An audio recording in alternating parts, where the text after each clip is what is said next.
On This Week in Enterprise Tech, we talk about the latest FTC charges against D-Link and how they're trying to hold them accountable for security on their devices.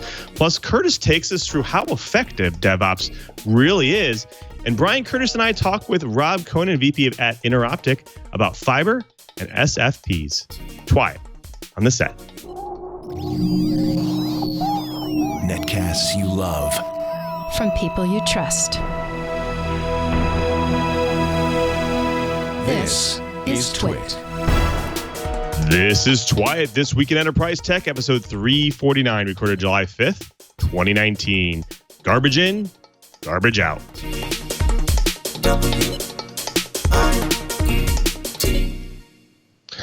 Welcome to This Week in Enterprise Tech, the show that is dedicated to you, the enterprise professional, the IT pro, and the geek who just wants to know how this world is connected. I'm your host, Maresca, your guide to this big, giant world of the enterprise. I definitely can't guide you by myself. Let's go ahead and bring in two of the top enterprise tech professionals in the professional industry, starting with our very own geek in paradise, Mr. Brian Chee, Director of Advanced Network Computing Laboratory in Honolulu. Cheebert, you've been quite busy down there lately. What have you been up to? Oh, I'm actually not eating learning curve. I'm basically fussing around with drag and drop programming using Code Red, which when I first touched way back in the InterOptic demonstration days, Code Red had about zero security. I am glad to report that is no longer true. They have tightened it up quite a bit.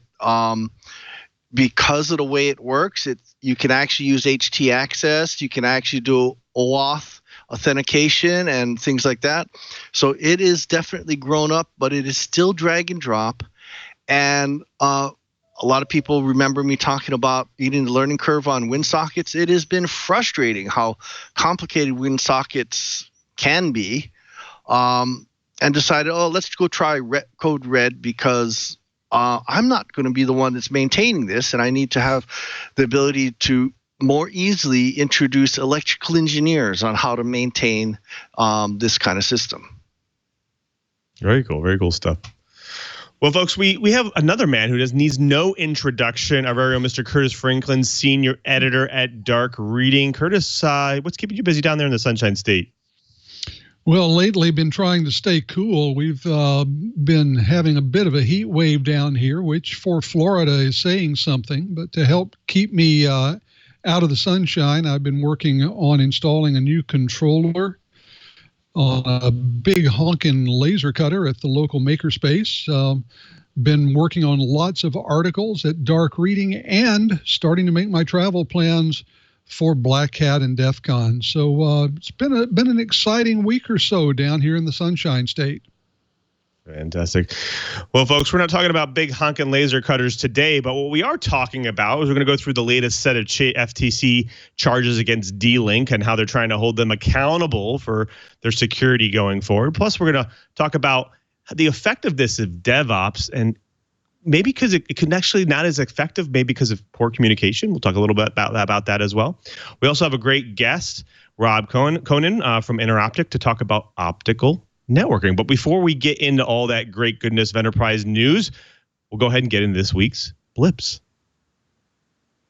So pretty good privacy, or PGP, has been one of the internet standards of sending data privately across the web for some time now. Now, it allows you to send coded messages to someone without having to share the code beforehand. Now, you'll probably not be surprised that this is actually a pretty big target for hackers nowadays. Now, contributors to the PGP protocol, new PGP, actually noticed that someone has been poisoning or flooding their certificates. Now, how can someone actually poison certificates? Well, this is basically an attack where someone spams a certificate with a large number of signatures or certifications. Now, this makes it possible for the PGP software to verify its authenticity, which can make the software unusable or break. Now, one of the attacks from the hackers made it possible for people using Linux to actually prevent them from downloading updates because it actually uses PGP to verify them. Now, unfortunately, no one knows who's behind the attacks if they have some reason for poisoning those waters. But where does this issue lie in the PGP system is really interesting. Now, the issue lies within something called SKS, or Synchronizing Key Server.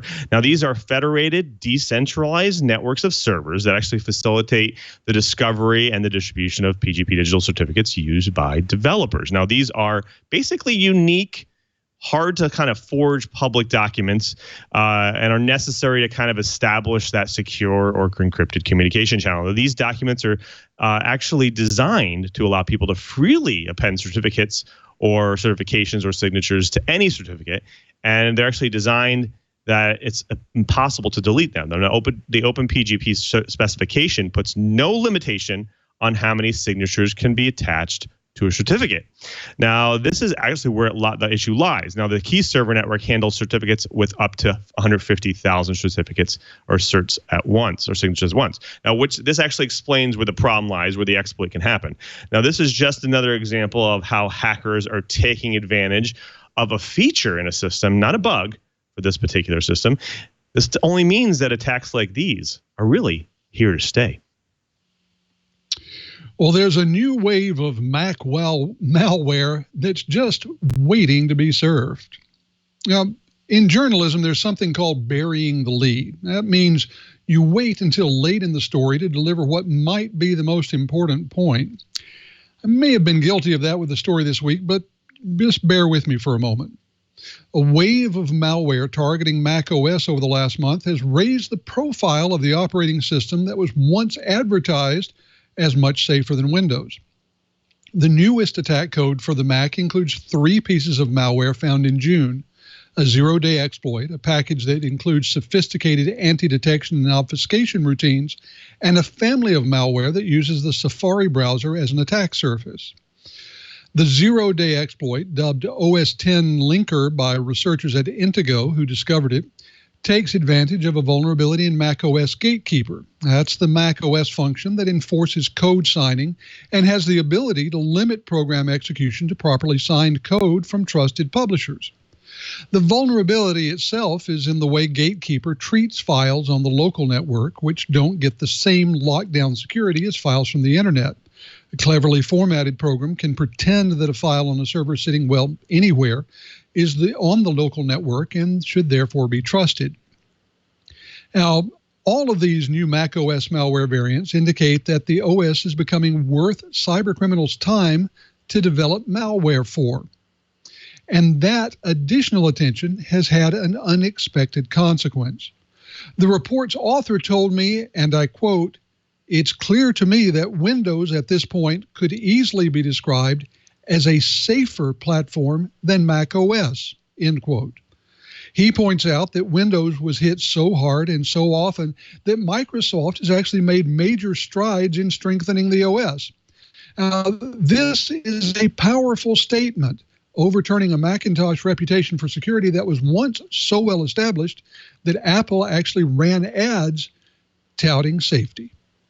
We may be printing vaccines at the pharmacy at home on our way to the future.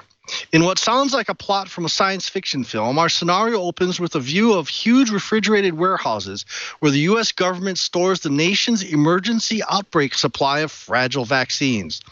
What the folks from biotechnologist Craig Venter's team is proposing is to 3D print vaccines on demand and bypass the need for long-term refrigeration.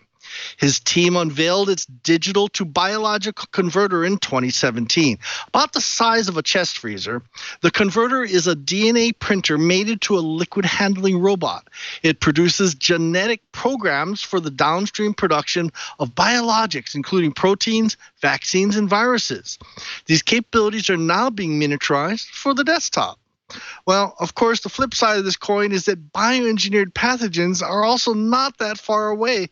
And how long before we find ourselves in the zombie apocalypse from a misguided hacker accidentally bioengineering Virus Z? Now, we've always thought that the best way to stop a man-in-the-middle attack and other types of DNS-based attacks like DNS spoofing could be preventing it by using DNS over HTTPS. Now, in fact, Google has gone as far as to make it the default in its browser. Well, it seems that researchers have found a strain of malware that has seen a backdoor into that system, dubbed God Lua, since the Lua bytecode file loaded by the malware has that magic number of God. It's written to work on Linux servers, attackers using a Confluence exploit to actually infect the outdated systems. And as early samples uploaded on VirusTotal have mislabeled it as a cryptocurrency miner. Now, the malware actually works as a DDoS bot. Now, researchers say that they've spotted 2 Godlua versions so far with somewhat of a similar architecture. Now, both versions use DNS over HTTPS requests to retrieve a text or text record of domain name where the URL of the subsequent command and control server was being stored. Now, what's the big problem with the exploit? Well, the DOH or DNS request is encrypted and is invisible to third-party observers, including cybersecurity software that relies on passive DNS monitoring to block requests to known malicious domains. I guess the lesson here is when using or pushing a technology that helps prevent the older attacks will always become a target for the next generation of exploits. Want to hack a car? Toyota can help, but it's going to cost you. Toyota officially has begun offering a commercial version of its Portable Automotive Security Testbed, or PASTA, open source testing platform for researchers and nascent car hacking experts. The car maker rocked the cybersecurity industry with the introduction of PASTA last December at Black Hat Europe in London, where Toyota's Tsuyoshi Toyama, a member of Toyota's Infotechnology Center, along with his Toyota colleague Takuya Yoshida, demonstrated the tool, which sits in an 8-kilo portable stainless steel briefcase. The PASTA hardware and software tool product sells for $28,300, which, by the way, includes that nice steel briefcase, so the commercial version isn't necessarily geared for the newbie hobbyist. Toyota earlier this year placed PASTA's open source specifications on GitHub, including those of the platform itself, the CAN or Control Area Network ID maps, the ECU or Engine Control Unit program codes, and the ECU circuit diagrams for vehicle testing.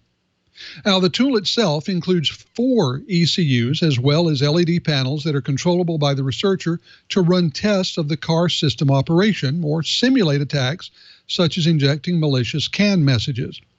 It also contains the ODB2 and RS-232C ports as well as a port for debugging or binary hacking.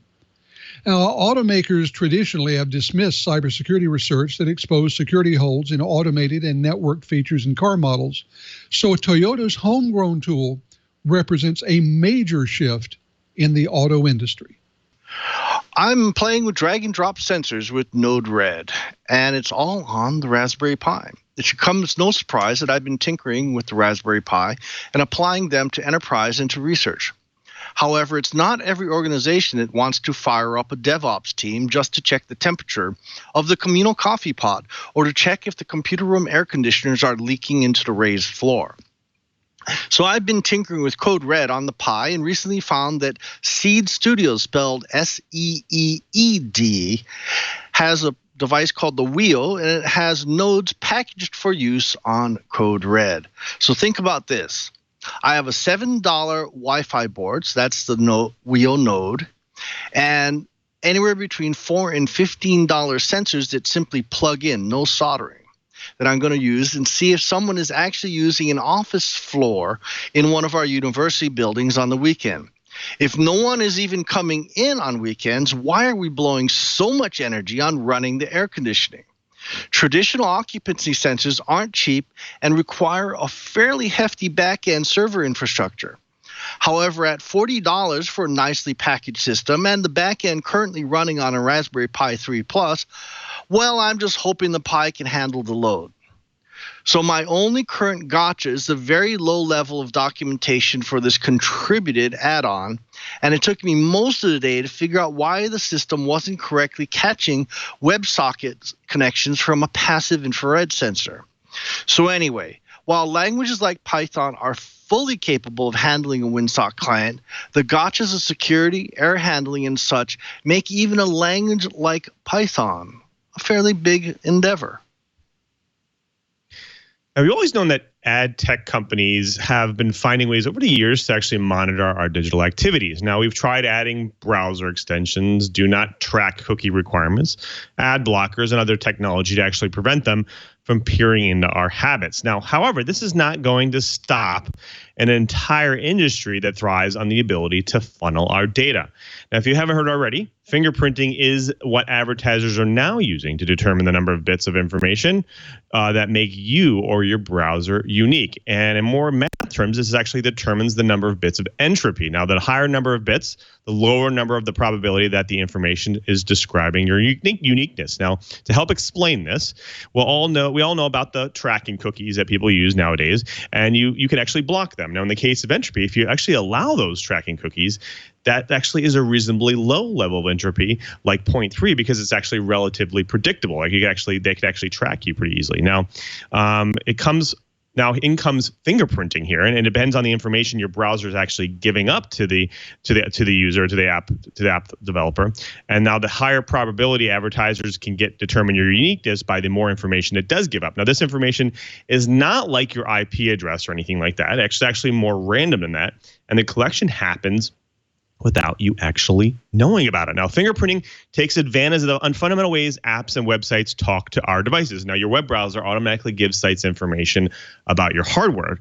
It's benign in nature, but it's like information like the resolution of your machine, which it can handle in order to know the correct sizing for the window. Now, most of the information used in fingerprinting is default information that the browser gives up. Now, this could be like the availability of a font on your system, or your browser user agent, which actually describes the version of the browser and the OS that you're on, whether it accepts an HTTP request or not, time zone information, screen resolution, and other data. Now, even though fingerprinting has actually been around and it was devised almost 7 years ago, only 3.5% of more significant websites actually use it for fingerprinting or tracking today. However, it's on the rise. Now, how can you actually stop this? How can you or your organization actually stop this or prevent this from happening? Well, some browsers actually have built-in fingerprinting blocking, like Firefox and Tor as relation to it. Google actually announced this year that they'll be introducing a similar technology in its browsers as well. Now, other browsers can also do it by adding just some plugins or add-ons to actually help with this. Now, all in all, it seems that no matter what happens here, advertisers will always look for ways to track you using a black box technique. Just staying up on what that technique is our job to ensure we can keep them on their feet. Well, folks, that does it for the blips. Next up, the bites. But before we do, we want to thank you. We want to thank you, our loyal listener, our loyal viewer. We really love doing this show, and without you, we couldn't do it. Every day, our team of hosts, producers, editors, engineers, and support staff get the content to you. Now, as you know, our podcasts are actually free and ad supported. Now, so the easiest thing you can do to actually help this network as well as this podcast is subscribe. Just go out right now, subscribe to your favorite podcast, especially this show, twit.tv/Twyet. Now, subscribing really just means that you're going to get each new episode the moment it happens and it publishes, and you get your weekly dose of enterprise goodness and all the other great goodness that comes from all the other great shows and podcasts on this particular network. Now, we want to really thank you for listening, for watching over the years. We just love doing it. And just remember to subscribe and get your favorite podcatcher or visit twit.tv/subscribe to get more details on what shows you can subscribe to, as well as how to subscribe to the show as well. Well, folks, let's go ahead and jump into the bites. Now, a couple of years ago, the U.S. Federal Trade Commission filed a suit that allegedly said that D-Link left thousands of customers open to potentially really super costly attacks and hacks. Now, it claimed that D-Link failed to test its gear against common security flaws ranked among the most critical and widespread by the Open Web Application Security Project. Now, it also called out, despite the lack of testing and hardening of its products, D-Link actually misrepresented its security regimen as reasonable. Now, how widespread of this issue is it from the D-Link? Well, let's go through some of the lists of issues that have come up since then. In June 2018, there was actually a malicious hacker behind the Satori Internet of Things botnet, which actually started a mass exploiting of critical code execution vulnerabilities in the D-Link hardware. And that actually caused quite a bit of problems because a lot of Verizon subscribers and other ISPs actually were attacked. Now, a month later, criminals had stolen D-Link code signing certificates and were using it to pass off malware that actually steals passwords and backdoors for PCs. Now, a month later after that, hackers exploited a vulnerability in D-Link routers that actually sent users to actually a fake banking website that actually attempted to take their login credentials. Now, I don't know if about you, but it sounds pretty significant if you think about it. Now, let's go over some of the specifics that the FCC is saying in this particular lawsuit. Now, according to the FCC, D-Link has hard-coded login credentials on its D-Link camera software that usually is easily guessed. D-Link stored mobile app login credentials in human-readable text on its users' mobile devices. They also expressly or implicitly describing its hardware as being secure for unauthorized access. Plus, they repeatedly failed to take reasonable testing and remediation measures to protect equipment from well-known, easily preventable software flaws. Now, you fast forward 2 years until now, and there finally is a settlement. That's right. D-Link settled, and it's requiring that D-Link actually implement a bunch of a security program to ensure that it has better security on its devices. Now, the program requires, quote, implementing security planning, threat modeling, and testing for vulnerabilities before products release, ongoing monitoring to address security flaws and automatic firmware updates, as well as accepting vulnerability reports from security researchers. Plus, over the next decade, D-Link will also be required every 2 years to obtain an independent third-party assessment of its security program. Well, guys, I want to throw it to Chee first, because I think this is fairly interesting information. We already knew that D-Link had these issues before, but the interesting thing here is it seems like ASUS and D-Link were kind of the first set of targets, right? They're the ones that were saying, hey, these devices you've put out, they're not very secure, and we're going to go target you in hopes that we send a message down the pipe. Is this going to be the end of this? Is this the company's going to actually start saying, okay, I don't want to be the target next? What do you think, Chee? No, I'm pretty sure the FTC is just going for the low-hanging fruit. The sad fact of life is, on the U.S. market today, there are hundreds, quote, hundreds of devices out there that are using some really, really old Linux kernels that have really, really old vulnerabilities on them. And these companies are still claiming them to be a secure device. California is definitely doing a bunch of things. They're actually starting to look at having a kind of a label that is for security devices on how well it will protect you. And especially people like the credit card people, PCI, they are going after them also. So if you are a provider of, quote, security equipment, this should be a wake-up call. Penetration testing, malware testing, just plain old common sense isn't that hard to do. And if you're not willing to invest, I think the FTC is going to make you invest. So watch out. Time to wake up, people. Now, I want to throw this to Curt, because Curt, we've seen this in different parts of the industry where there's been a bunch of standards and principles kind of created for that part of the industry and different devices that are in them. Is this time that we have these for IoT and other devices as well? Is this going to help kind of push companies forward? Well, I think it is going to push companies forward, but I'm going to play just a touch of the devil's advocate here, because no one misunderstand. I think that all of the changes D-Link is going to be making are good, positive changes. I mean, you should be able to change the username and password. You should be monitoring. You should be stress testing. You should be QA testing devices before they go out. All of that is good. But from their point of view, let's remember that these are, in fact, consumer devices. And when we're talking about consumer devices, we're talking about going to a market that not so many years ago featured people who would take a piece of tape and put it over the display of their VCR because they couldn't figure out how to make the time stop blinking 12 o'clock forever. So if that's the level of technical sophistication you're dealing with, you can understand why a manufacturer might not initially leap to make things configurable and changeable.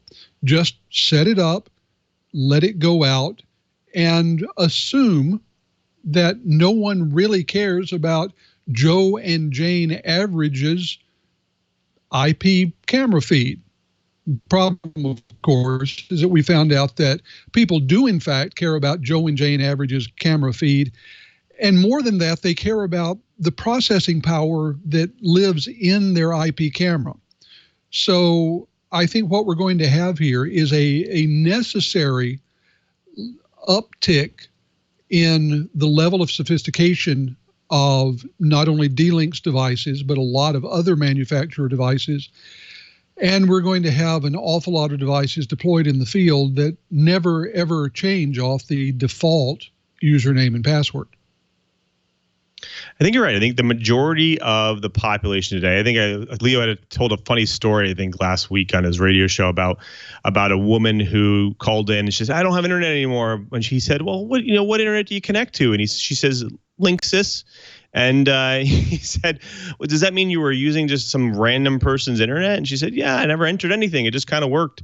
And just goes to show you, people buy these devices, they leave the no passwords on the Wi-Fi, and they get them hooked up to the internet. And I think that that's kind of a bad thing, especially for companies who, it should probably have security out of the box. Now, granted, it means that the user experience does become more difficult. And I've seen a trend of making things more secure by using special, unique user experiences to make it easier. Now, I want to throw this to Cheever, because Cheever, you've been using IoT devices for a while. You've seen kind of how bad the security has been in them. Has it gotten better, and has maybe the setup of them gotten worse?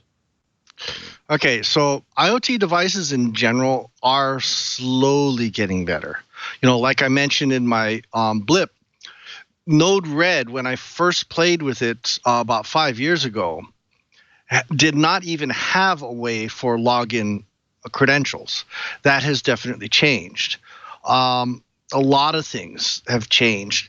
WinSocket, Lou, you and I were bouncing some sample code back and forth when I was trying to eat the learning curve on WinSocket. And one of the things that you and I both noticed very quickly is a lot of the so-called Node-RED WinSocket servers and so forth, the security was almost non-existent. That's right. Yeah. But as I was going through all the notes on GitHub, on their websites, user forums and things like that, the general public that are playing with IoT are pushing back and saying, hey, this isn't acceptable. If I'm going to be paying for, say a dynamic DNS device so that I can go and upload my power data, that I've tinkered with, I would really like to have a little bit more security. So the good news is John Q. Public is starting to push back and saying, hey, I don't want my devices to be abused by a botnet herder. I would much rather have them be a little more secure, and I want to learn for it. Let me go and throw some very nice kudos to the Ubiquiti people. Their new AC Wi-Fi router was an interesting compromise. They actually have their Wi-Fi passwords and admin passwords are randomly generated, and they're 12 digits long. To get around the problem of John Q. Public not being able to remember that thing, they've actually put QR codes on the bottom of their new AC routers so that you can get logged in and use it without having to understand what a 12-bit random generated password really is representing. So I think we've got some baby steps happening, and I think our friends at the FTC are on the right track. Let's go and wave the stick in the air, but have a carrot in the other hand saying, hey, get on the bandwagon right now, make it more secure, and we'll leave you alone. So maybe, just maybe, we might actually start seeing the Internet of Things become the Internet of Secure Things, instead of how Padre used to like saying it's called the Internet of Insecure Things. That's right. Yeah. In fact, I've used some of the Eero devices, who actually are a sponsor of Twit shows, but I've actually used them before, set their devices up, and I can tell you that the orchestration between your mobile phone and the device has really kind of made it easier for you to set passwords up, set up security, make sure that's connected to the correct nodes that are more secure and are secure as well. So I think the companies are trying to make it easier for these types of things, especially for people who are not like the tech savvy type people. But hopefully they'll do it and it'll be more behind the scenes in the future. Well, folks, that does it for that bite. But I do want to throw it over to Curt, because Curt has a very interesting one. He's going to talk a little about DevOps and its effectiveness and maybe why it's not being that effective. Curt? Thanks, Lou. I appreciate it. And yeah, I did a piece this week, just a little bitty one, on a new survey that indicates that enterprise executives absolutely want DevOps to move forward in the organization, but they're finding that poor communications between security, software development, and IT operations is standing in the way. This new survey was sponsored by Trend Micro and conducted by Vance & Bourne, which is a respected analysis group. And it asked more than 1,300 enterprise and small business decision makers to share their thoughts on DevOps implementation. Now, while 74% said DevOps initiatives are more important now than in previous years, 89% said that software development and security teams need to be in closer communications. Now, more than a third of those responding told researchers that existing functional silos are making it harder to build a DevOps culture. They cited fostering greater integration between teams, setting common goals, and sharing learning experiences across teams as the best ways to drive the necessary cultural change. And when asked about top priorities, 46%, nearly half, said that enhancing IT security leads all other factors in DevOps. Now, there are a number of interesting things here, but here's the first one. And Lou, I want to turn to you with this. Everybody talks about silos as being these horrible things. It seems like I don't let a week go by without getting multiple press releases from companies that are touting their ability to help you break down silos. Are silos really all that bad, or should we treasure this specialization and the professional community feeling between those doing similar jobs as something that serves legitimate purposes? Yeah, I think that's an interesting no, because different parts of companies and organizations work at different speeds, and I think that they also have different purposes, right? I think and different processes to follow. So I think that silos do mean that they can go on their business without having to really worry about kind of the interconnection and connectivity of or dependency on other groups. And I think that really does help sometimes. Now, in some technology organizations, especially as large as the one that I work for, sometimes working in a silo is a detriment, because it means that one part of the organization could be working on and researching something, and the other part of the organization can be doing something and researching the same thing, coming to potentially even the same conclusions by spending the same amount of money. So that's kind of definitely a detriment to that organization. But by breaking down those walls, by making sure that there's collaboration and then there's communication, and they're following similar processes, those things can be shared and things move forward. But in the case of, sometimes like fixing a bug or fixing a process or service, sometimes it means that, hey, being able to work in this isolation, the sandbox of my own, I can do it more efficiently. So it really just depends on the scenario. But again, you have to be able to communicate your input and your output so that, different parts of the organization, even though you work in your own sandbox, really know what you're doing and when you're doing it. So there's still parts of that as well that need to happen. So I think it's kind of a seesaw. It really just depends on what you're doing and when you're doing it. Lou, I understand what you're saying about this, but I would love to go back and ask you this. In the organizations where you do want to break down the silos, why do we have such trouble just getting people to talk between groups? I mean, is it lack of corporate incentive? Is it basic human nature? Is it something that the organization is doing to actually work against itself and make it harder to talk between groups? What do you think is going on to make it more difficult?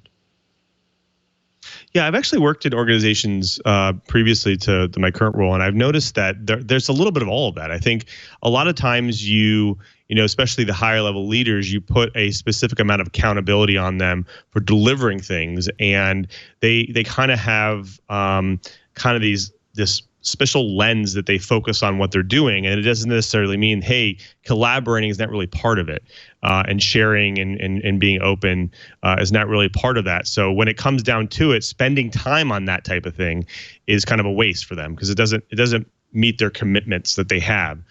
So I think that's part of the organizational problem, is that making that collaboration, that sharing, that openness be part of the commitment will definitely help break down those barriers. And I think that's part of it, especially. Another part of it is, I think it is people have atrophy there. I think that they haven't done it before in the past. It wasn't one big thing in a lot of organizations. It wasn't part of their commitments. And so getting used to doing it is actually really tough to do. I've actually seen this firsthand where, you know, now going to a more open communication style and more open collaboration style becomes hard because you have to be willing to share things sometimes without ever being asked, or be willing to share things when you don't really know that you're supposed to. So I think that those types of things are very typical for people. Like, for instance, if I were to go to work on a bug, and when I finish that bug, I just kind of resolve the bug, close it, and move on to the next thing. But knowing that, hey, maybe the support organization or the operations team needs to be aware that I closed this bug. They're not going to maybe be watching for this, or that how I closed it, why I closed it, what the customer can do to get the update. There's lots of things that can happen. If I'm not sharing that information up front, if I'm not used to doing that, it can just kind of get left. And so there's training that's going to be required here as well to kind of make sure that people are doing the right thing at the right time. So again, like going back to your question, I think it's a little bit of all of that. Well, now here's the tough question, and I know this one can be somewhat political depending on the organization. We accept in many places that Agile is the superior development methodology, and DevOps, as we know, is just an extension of Agile. But is DevOps really worth going through all of this trouble for? I mean, from what you have seen, is DevOps the all told fixing, all singing, all dancing answer to every corporate woe? Or are there situations where executives really should look at what they're trying to do and what the organization will support before they just declare that everyone is going to, live and die on whether they can go up this DevOps hill? Yeah, I think that's an interesting question, because I think there is a point where DevOps falls short, and it's like, obviously DevOps includes a lot of automation and different pipelines that ensure that things are going out smoothly, that different systems are keeping up to date, that you're integrating things correctly, you're deploying things faster, you're making sure they're higher quality and secured. But it also means that there's a lot of things that are not in place that need organizations to get there. Like, for instance, engineering organizations snapping to, let's say, a Scrum model versus DevOps that's not snapping to a Scrum model. So one part of the organization is moving faster than the other, or vice versa, could mean that things can fall short, things can get delayed. And so that's part of it. I think a lot of things have to kind of fall into place for this to work appropriately. Now, DevOps does help with this. I mean, they put systems in place to be able to queue up things for different parts of the organization and make sure that things kind of flow through smoothly. But I think another thing is that if you're not getting, let's go back to the very beginning. If you're not getting the information that you need in the beginning, then things won't flow smoothly. And so I think there's a part of that DevOps has to be like, it has to ingress good data and it'll egress good data. So I think that's the good part of the DevOps. But if you're not building up to it correctly, you're not making sure your organization is ready for it, then it will fall short. So it's not the answer to everything, unfortunately. And I wish I could give better examples, but I think it's definitely not the answer to everything. Well, it's so disappointing to hear that garbage in, garbage out works in organizational procedures as thoroughly as it does in programming. I was wondering, because we have this issue about organizations that can be more or less resistant to changes like this. And I know that academia and government are two organizational types that can be exceptionally resistant to change. So I wanted to ask Cheebert, have you seen this kind of issue, and what sorts of gymnastics did leaders have to do to try and break through these silos? Well, I'll tell you, back when I was still with the Fed, one of the things that we did, and keep in mind, this is 15 years ago, a mandate came down from on high, basically saying, thou shalt not do stovepipe applications anymore. It all had to be commercial off the shelf or government off the shelf, and we needed to go and have a lot more communications. So up until then, email was something that a lot of people used and kept separate. We had email between ourselves that we used a little bit, but that was CompuServe days, for goodness sakes. And then we had government official email. Well, I think that mandate also had an interesting effect in that it forced managers and the people under them to have considerably more conversations about how systems were built, how systems were integrated. Now, this isn't exactly DevOps, but I do want to point out that it sure sounds like some foundations to where DevOps is today. And maybe, just maybe, our tax dollars were actually being used well, and someone on high, I think it might have been in the upper management of General Services Administration said, this is going to have to change. And the Department of Defense definitely sent that mandate down at the same time. So, yeah, we need a lot better communications. Our government actually did start on down this road. Have they succeeded? Don't know. I'm not in that business anymore. Academia, same kind of issues happening, but academia has, shall we say, more inertia. And there's still, sadly, not a good DevOps environment in the university that I'm working at.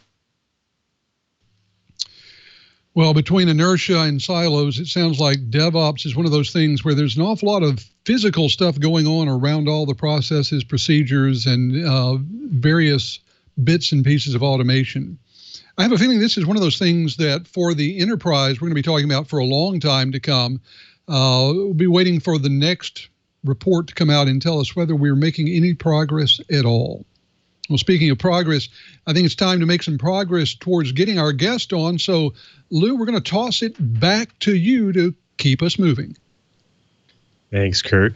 Absolutely. Well, this is my favorite part of the show. We get to bring a guest in to drop some knowledge on the Twilight Riot. Today is no exception. We have Rob Coenen, VP of InterOptic. Rob, welcome to the show. Oh, thank you, Lou. Absolutely. Now, our audience, they love to hear origin stories. Can you maybe take us through the journey through the industry that's kind of brought you to InterOptic? Sure. You could say that a few years ago, I went to the dark side. My background is in electrical engineering. I actually hold a PhD in electrical engineering, did design work for quite a few years. And then one day I decided I was going to switch over to biz dev and marketing and sales. And yeah, now I'm the guy that they make fun of on Dilbert. Fantastic. Well, one thing I do want to ask is, we know a little bit about InterOptic, but maybe you could take us through, kind of what they're doing and how they're kind of moving the industry forward. Oh, okay. So InterOptic was founded about 12 years ago by a group of engineers whom they just got tired of seeing how expensive OEM optical transceivers were for optical networking. And they founded this company, and it's dedicated to giving our customers a second option to just pure OEM optics. And so it's definitely a huge cost advantage, as well as a technical advantage in the fact that we work very one-on-one with our customers, so they can choose the best sorts of optics that work for them. And these devices are... Sorry, yeah, I was just going to... just for people who wonder about that, they hear, third-party optics, it won't work when you actually plug it in. You got to do all sorts of special codes and stuff like that. These things are designed so that they work like seamless plug and play. You plug it into, say, a Cisco or Juniper or Arista box, and it behaves exactly like an OEM device. So do you want to get into that for a second? Actually, in a minute about coding, but I want to ask really quick. Now, you guys kind of focus on some of the Fortune 500 government institutions that really have the need to kind of manage their bandwidth, the interoperability, the complexity of their networks. How does this kind of help them do that? Is there something special? What's the secret sauce? Well, people ask, what is your value add? And I guess our value add is that these devices, like I said, they work exactly like an OEM device. So you don't have to do anything special. They are as reliable as an OEM or even more so device, in the fact that we source these devices from the exact same factories as the OEMs. As you know, the OEMs themselves, they don't actually make these devices. They're all made by manufacturers like Finisar and the like. Makes sense. Now, you mentioned a little bit about this, that obviously some of these devices, they need to be customized in order to fit well into a particular network, especially from the coding perspective. Can you maybe explain what coding is and how it really helps here? Okay, so these little devices, some people just call them all GBICs, but they come in various forms. There's SFPs, there's QSFPs, and CFPs, and what have you. They all talk to the switch or router when you plug them in. They're fairly simplistic devices. They have like very small, not too bright microcontrollers in them, but nonetheless, they do communicate with the device you plug them into, say, a Cisco switch or router. And so it's imperative that the coding inside that microprocessor, really more of a microcontroller, has the right coding in it, so that therefore when it gets queried by a switch or a router, that switch or router powers the port up and treats it like it's a real device. Otherwise, if you try and plug a Juniper device into a Cisco box, for example, it will just shut the port down because it doesn't recognize it as a legitimate device. Gotcha. So let me ask you really quick before I bring my co-hosts in, because they're actually chomping at the bit here to ask some questions. But I do want to ask about cost. So you said obviously these are significantly cheaper savings for the organization when it comes to interoperability and so on. What are we talking about? Like what kind of savings is organizations having here? Anywhere from 30 to 70% less expensive than the quote unquote discounted OEM prices. It's pretty impressive. That's pretty impressive. Well, I do want to bring in my co-host, especially Chee, because he has some questions about interoperability and some other things. Chee? Yeah, obviously, I'm glad to hear that there's some movement on pricing, because I'll tell you, when we did our first 100 gig link for Interop in Las Vegas, my 100 gig Zen pack was $50,000, and it was handmade. So I'm assuming that's changed. The prices have come down a lot now. Even as recent as last year, prices for 100 gig were still very expensive. But as of this year, the prices have come down significantly as more manufacturing capability has come online. And naturally, if you buy it through a third-party supplier like ourselves, it gets even cheaper. Right. Well, one of my big questions is, price is all fine and good, but people that are running, especially ingress and egress ports for data centers, more than top of rack, people are wanting more capabilities. Like Cisco started making a big deal about including OTDR capability into their SFP pluses. Are you seeing that as a standard feature now across the industry? That has never really picked up all that much. People like the idea of having it, but quite frankly, nobody wants to pay for the cost. So, and it's like one of those features that you'd use once when you plug it in, and then probably never activate it again, because if the link is up and running, then you kind of don't care how it's working. And so it was one of those things that we've seen it more in more specialized applications. We've had a little bit of a call for that from, say, some military customers, stuff like that. People who it's maybe a little bit of a rougher environment. But for your standard data center, we get very little call for it.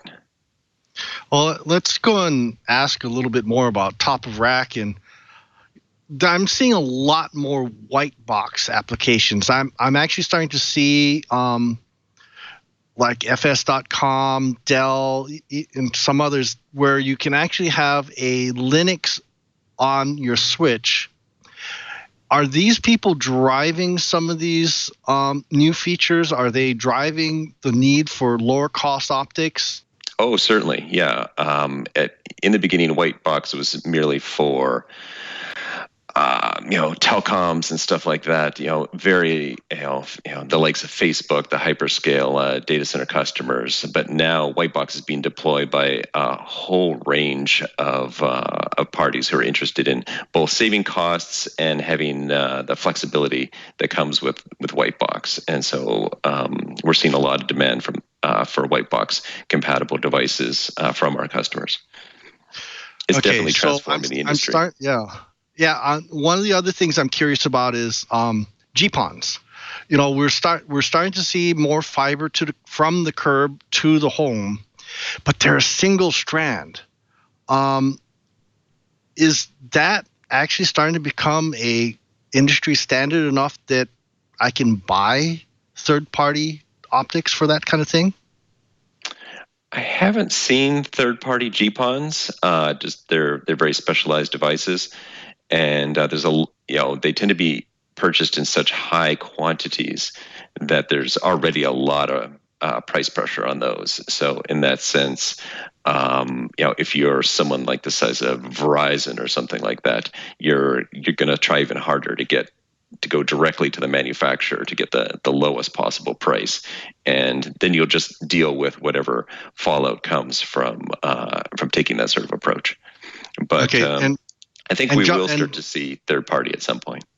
Okay, and just so that, especially for the people that are listening to this on download while they're driving, a GPON is basically a version of an SFP that goes over a single strand of fiber, and you hit literally optical splitters. I'm actually using one now. I got an 8-way splitter, and it's got so much juice on it that I actually have to put attenuators on them. And I hit these little devices that are kind of like cable boxes, but it's got a single strand of fiber going in. And GPONs are something I think our users and viewers are going to start seeing, especially because of manufacturers are making some really cool new fiber packages for retrofitting older buildings. These people are actually gluing them in on the tops of ceilings in hallways and then boring into rooms to provide high-speed internet into some smaller apartment buildings like walk-ups. Anyway, interesting. Hey Lou, I'm running off at the mouth. I think it's time to hand it back to you. Sounds good. Thanks, Cheeber. I do want to ask really quick, what are some of the biggest challenges InterOptic is running into today? It's kind of the same challenge that we've always had. We have it takes a long time to convince customers, quite frankly, that it's safe and okay to use third-party optics. That's always been the hardest part of my job. People are worried that their warranty will be invalid, which isn't true. In fact, there's actually a law in the United States that specifically states that companies can't invalidate their warranty for using a third party's devices. Another problem is that people are worried that their support contract won't work anymore if they use third party, and sometimes they'll get kind of sort of low level threats from their maintenance supplier who said, we won't support third party optics. Chances are pretty good when you tend to have a problem with a link, most data centers, you'll just go out and swap the optics anyways before asking, SmartNet or anybody else for any kind of help, just to see if that solves the problem, with which 9 times out of 10 it will. These devices last, the quality devices last an extremely long time, 7, 10, even 20 years. But, if you have enough of them deployed, just, you work the numbers and some of them are going to die on you. So that tends to be the biggest challenge. People worry about support, but and that's something that we have to talk people through every day. Makes sense. Well, I do want to bring Curt in because I want to bring his perspective on the enterprise market. Curt? Well, I want to hit that support question just one more time. And when you're talking companies through this, it seems like with the additional functionality that you're talking about, some of these start to straddle that line between layers 1 and 2 on the stack. Is that a perception that you have to work with your customers on and start to explain things? Is that part of the concern set that they come to you with? A little bit, yeah. We definitely have customers who come to us worried about how these devices will work in their systems, which devices they should be using, whether or not if they go to third party, should they be using QSFPs instead of SFPs or what have you, or multi-mode versus single mode and that sort of thing. So yeah, we step by step go through the process with our customers of finding out what it is that they're deploying, what are their needs and requirements for their network, not just today, but looking down the road. Say they're looking to deploy, if they have a very old network, 1 gig, they want to upgrade to 10 gig. Well, it's like, okay, it's 10 gig today maybe, but looking down the road, you might want to go to 40 gig or 100 gig or 400 gig. It seems like the bandwidth requirements never goes down. So we advise our customers on, if you're doing a greenfield deployment today, what sort of fiber should you be putting in? Should you be sticking with multi-mode fiber, or should you be looking forward to single mode fiber? That sort of thing. And then, there's so many different varieties. In the old days of 10 gig, there was basically short reach and long reach, and that was it. Now, at 100 gig, there's like this explosion of different distances, 30 meters, 100 meters, 500 meters, 2 kilometers, 10 kilometers. And like even within each one of those distances, you have different options to choose from. Well, I'm glad you brought that up, because I remember a time probably 10 or 15 years ago when the assumption was that by now, networking would be all optical, all the way to the desktop. Everything would be fiber. Mm-hmm. And yet when I talk to people in the physical networking business, they often talk about, being surprised at how many gig or even 100 meg runs they're still pulling. And of course, those are copper. And they say that there are companies that are pulling 10 gig copper. So one of my questions is, when you talk to your customers, are you seeing lots of this horizontal networking happening via fiber, or is fiber still something that is primarily going on inside data centers and between data centers? Oh, for sure. Anything that's between buildings nowadays is all going to be fiber. And typically up in the trays is all going to be fiber as well. With the inter-rack, copper still rules supreme. I mean, even at 100 gig, you can go a couple of meters on copper, which is more than enough to get you to your server, to your mid-rack switch or top-of-rack switch or what have you. Anything further than that, if you're trying to get from one rack to the next rack over, you might be able to do it with copper. But typically, once it leaves the rack, people have been going with optical, at least at data rates like 10 gig and higher. It used to be you could run Cat 6, Cat 5 or Cat 6 all over the place, and that would do you just fine. But it's just not feasible anymore once you start looking at 25 gig and 100 gig. Makes sense. So really quick, I want to maybe have you look into your crystal ball for a second and maybe tell me now 5G is becoming kind of a big thing. IoT is obviously coming on hard here strong, fairly certainly the last couple of years. What is kind of, how is this going to change the landscape, especially for optical networks? That's a great question. It's kind of hard to see that. It's definitely the future is murky on that one. Some people think that 5G will take the place of things like GPON. I mean, if you can have a few gigs, coming into your house wirelessly, why would you bother with a cable box, and why would you bother, paying CenturyLink when you can just get it wirelessly from AT&T? So it will be interesting to see where that goes, like how much of a switch people will start doing and start unplugging, kind of like in the trend where people unplugged, got rid of their old landlines and, got rid of their old cable packages, and now they just stream everything. It's interesting to see if now people will get rid of their wired internet infrastructure altogether and just rely entirely on 5G. Okay, so let's go and keep digging into that crystal ball. And what kinds of advice would you give people when they start planning on, okay, I've got year-end money or I've got quarter-end money, whatever's, I need to try and future-proof my racks in my data center. Do you have any good suggestions for them on best practices that can do something like that? Well, one thing is if you're just staying within a rack, it's a trade-off. I mean, if you wire up a rack with copper, that when you go to upgrade it, say from 10 gig to 25 gig or to 40 gig, you're just going to have to throw whatever you put in there away. As opposed to optical, where the fiber doesn't change. Whether it's 1 gig or 10 gig or 100 gig, you're probably still just using the same kind of single mode or even multi-mode fiber for these short sorts of distances.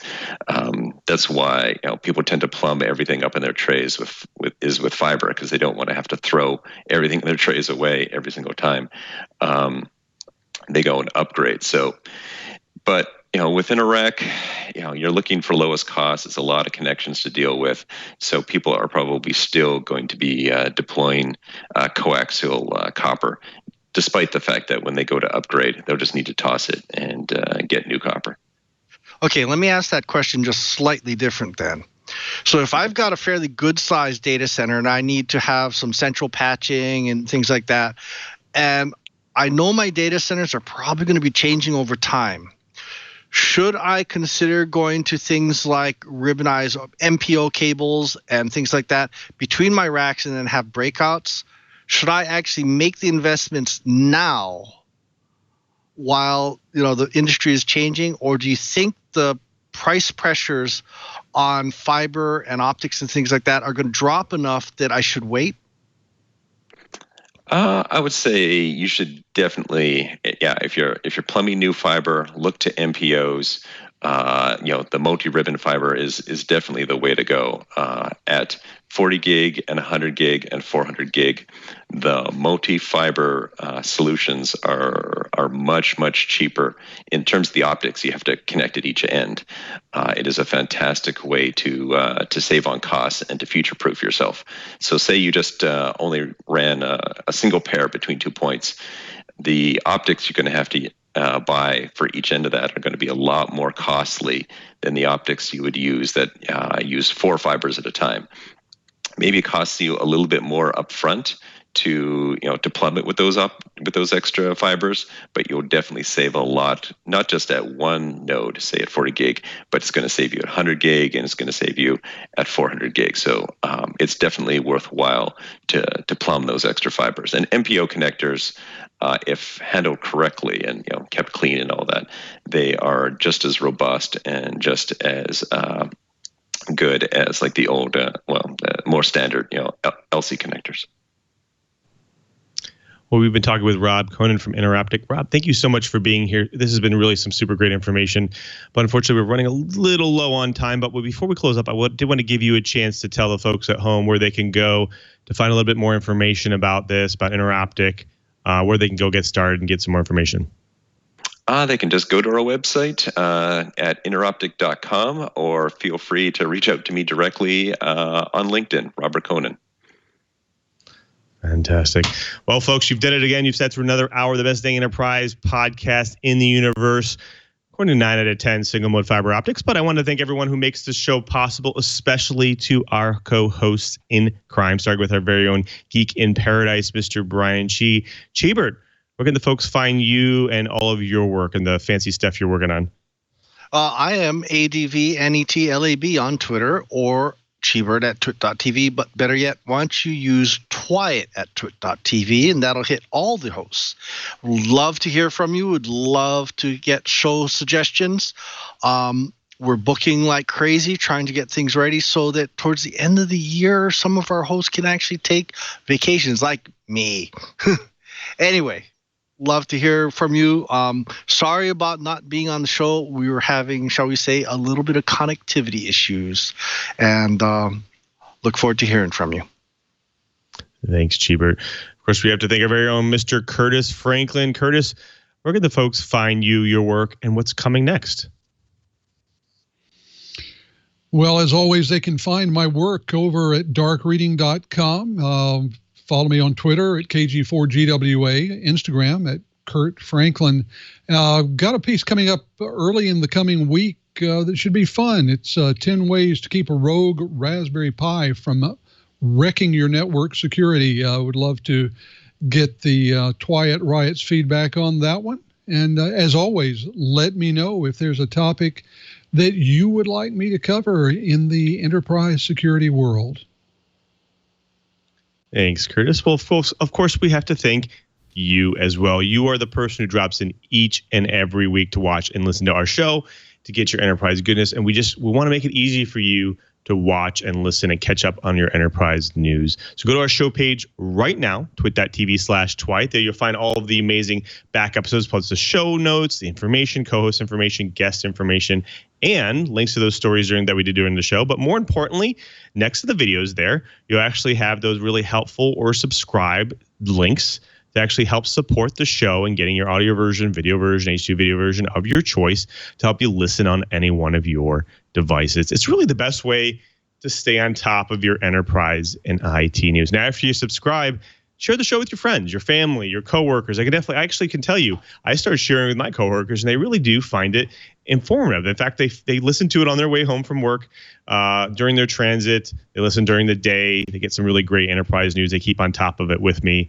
It's really helpful for them. So definitely share the show with your coworkers and friends. Now, also remember, we do the show live each and every week, 1:30 p.m. Pacific on Fridays at live.twit.tv. Come watch the show, the behind the scenes, how the show is made, how the pizza is made. Come on, check it out.